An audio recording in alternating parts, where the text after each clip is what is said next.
Saudi அரேபியாவில் சுற்றுப்பயணம் செய்து கொண்டிருந்த மோடி அவர்கள் இப்படி ஒரு தாக்குதல் நடந்தது என்றதும் அந்த பயணத்தை எல்லாம் ரத்து செய்துவிட்டு இந்தியா திரும்பிவிட்டார்.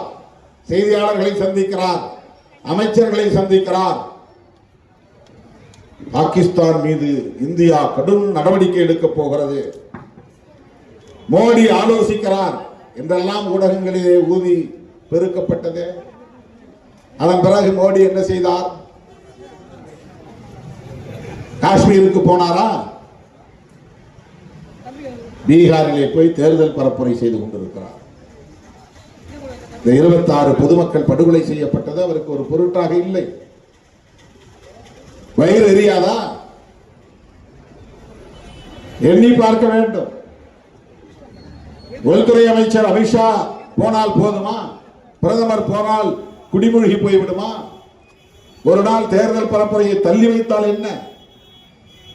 26 பேர் உயிரை விட தேர்தல் பரப்புரை அவ்வளவு முக்கியத்துவம் வாய்ந்ததா?